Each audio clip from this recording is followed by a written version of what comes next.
Welcome back to Medieval Art. I'm Dr. Bryan Keene. Let's dive right into the fifth episode of season 2 of The Rings of Power. Again, I'm here with Dave Lewis of Cinemillennials on TikTok, Instagram, and YouTube. Dave, we have so much to discuss, and like the elves of Khazad-dûm, we're going to delve right into the episode Halls of Stone. So, what are your highlights this week? I have been waiting for an episode like this since the show was announced. We are finally getting into the stories that make the Second Age the Second Age. We are getting Annatar and Celebrimbor's relationship, the masterful manipulations of Celebrimbor, preying on his naivete, preying on his desires to be greater than his grandfather. The whole kind of flirting and the seduction that was going on with Mardania, who could be possibly the key link to dividing the Smiths of Eregion into Celebrimbor losing the grip of everything, his grip on reality, his grip on the project as a whole, everything. Basically, his moments of being on the edge of the world are here. And I am so excited for it. We're finally getting the mask coming off of Numenor with the divisions, the religious divisions that are going on there, and with the ultimate, things leading to the penultimate and ultimate downfall of Numenor. And we're even getting the corruption in Khazad-dûm. What were the things that you really enjoyed from this episode, Brian? I agree. You've set us up really nicely because we finally are having that meet between Anatar and Celebrimbor with a lot of season one meandering between Halbrand and Sauron, and now we get some real meat. I think as we sort of move into that storyline at Eregion, we also know that war is on their doorsteps, and I think the board has been set really lovely. Even if maybe the Adar storyline is, out there and bringing in Galadriel, but allowing her to witness the downfall of Eregion as the elves in Lindon are sort of vacillating between what to do or not to do. We know Gil-galad has some foresight, as we saw. So I appreciate now what I'm seeing happening in the writing. I love what's happening in Numenor, and I think we should spend some more time discussing that even deeper. And with Khazad-dûm, I'm glad that we're in a space that I feel like we now know much better this season.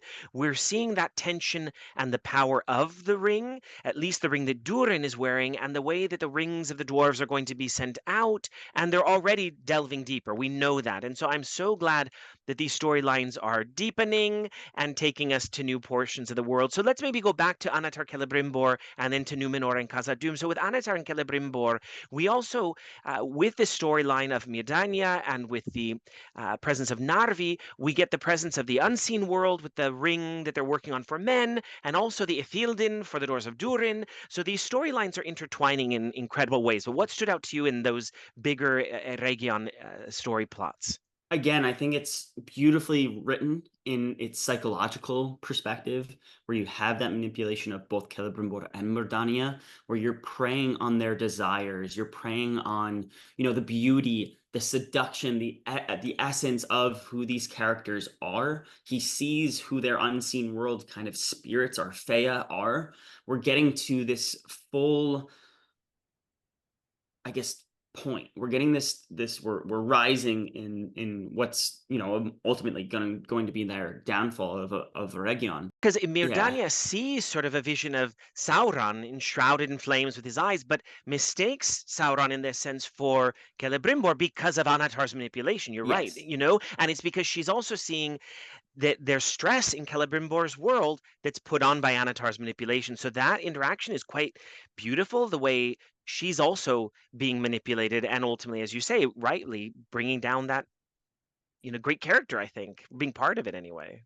Oh yeah, absolutely. And people are always wondering who these characters are, what they're gonna do, and the Smiths of Eregion are not really that fleshed out in the Second Age. We know about them, they are a concept.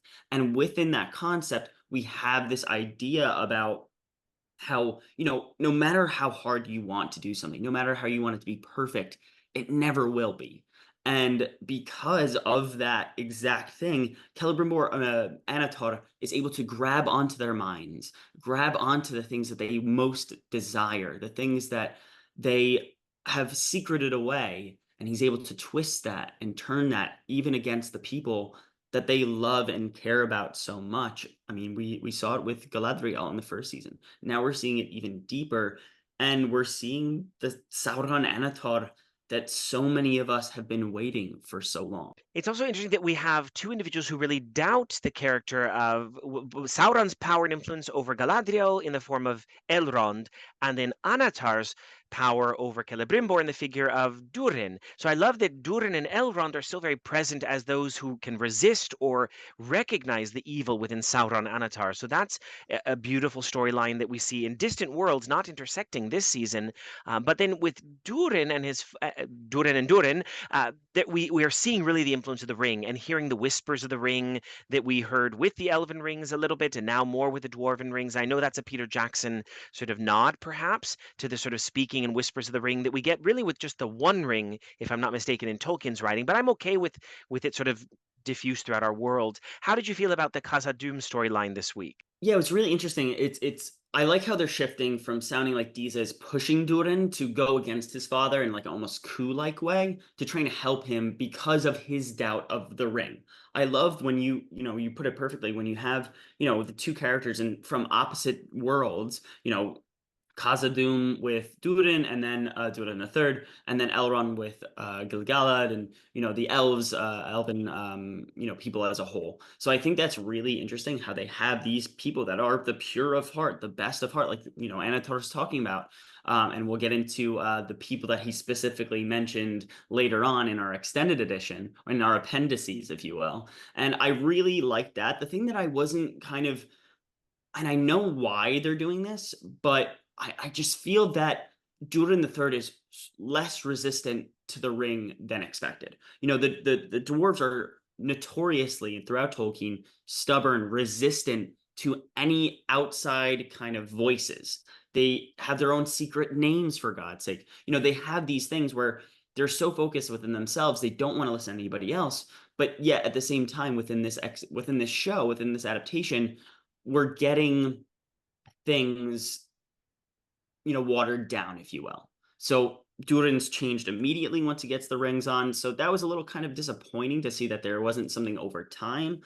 They are obviously time crunched within this time crunch that they have. But I also think that, within the end of the episode, I think Narvi and Durin will aid in the siege of Region, not the Numenorians, because they're dealing with their own kind of civil unrest, and they're going to do kind of like, where it says we'll fight with our friends.